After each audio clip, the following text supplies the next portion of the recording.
Assalamualaikum dan salam sejahtera. Nama saya Muhammad Zahilmi bin Zulkifli. Nombor matrik 1708019. Dan saya Muhammad Safwan bin Omar. Nombor matrik 171-58044. Kami akan menjelaskan serba sedikit mengenai status moral bebas dan status moral bersandar. Menurut tradisi barat, manusia merupakan kumpulan benda hidup yang dikategorikan sebagai makhluk yang mempunyai status moral bebas. Namun, menurut Peter Singer 1974, moral bebas turut merangkumi haiwan yang mempunyai sentimen seperti merasai sakit dan merasai keseronokan.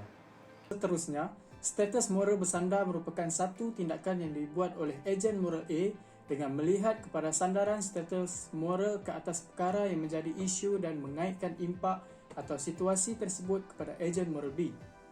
Menurut Benson 2000, tindakan yang dibuat oleh ejen moral A akan menentukan keputusan yang dibuat itu sama ada betul atau salah bergantung pada sebab dan bagaimana ianya terkesan ke atas subjek tersebut. Bagi menerangkan dengan lebih terperinci dan jelas, isu berkaitan sisa pekerja di Malaysia yang telah menimbulkan pelbagai masalah terhadap alam sekitar sebenar akan digunakan untuk membezakan status moral bebas dan status moral bersandar. Menurut JPSPN atau dikenali sebagai Jabatan Pengurusan Sisa Pekerjaan Negara, sisa pekerjaan merupakan bahan skrap atau benda lebihan lain yang tidak dikehendaki atau keluaran yang ditolak yang timbul daripada penggunaan apa-apa proses.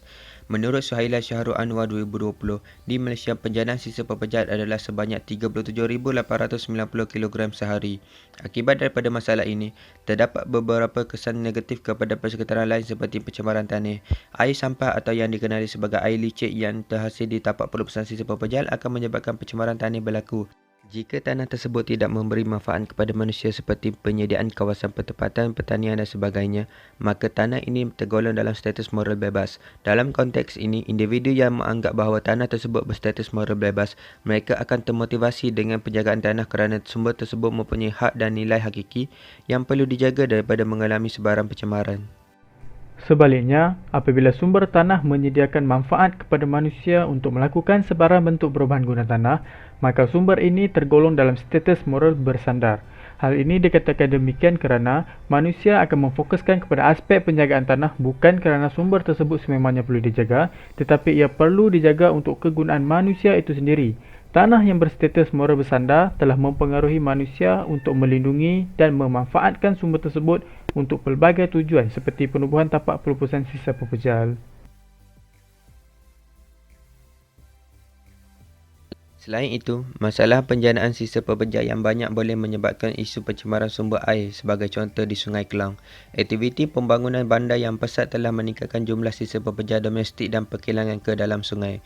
Sungai merupakan sumber utama bagi setiap kehidupan. Bagi manusia, ianya merupakan sumber bekalan air bersih untuk kegunaan harian dan minuman. Namun, jika Sungai Kelang tidak memberi kepentingan kepada manusia seperti membekalkan air bersih, menjadikan sumber protein dan sebagainya, sungai tersebut dapat dikategorikan sebagai status moral bebas. Individu yang menganggap bahawa sungai mempunyai status moral bebas, mereka akan berpendapat bahawa sungai juga wajar dijaga, dilindungi dan dipertahankan walaupun ianya tidak memberi manfaat kepada manusia. Ini kerana sungai juga mempunyai hak dan keistimewaan hakiki untuk terus kekal lestari seperti bebas daripada sebarang bentuk pencemaran. Sebaliknya, jika Sungai Kelang mempunyai status moral bersandar, seseorang individu akan berpendapat bahawa sungai tersebut wajar dilindungi kerana ia akan memberi manfaat kepada manusia seperti penyediaan sumber bekalan air bersih untuk kegunaan domestik, membekalkan sumber protein dan sebagainya. Penjelasan yang dibahaskan pada bahagian sebelum ini jelas menunjukkan konsep bagaimana nilai moral seseorang itu dapat dikategorikan berdasarkan tindakan dan sebabnya.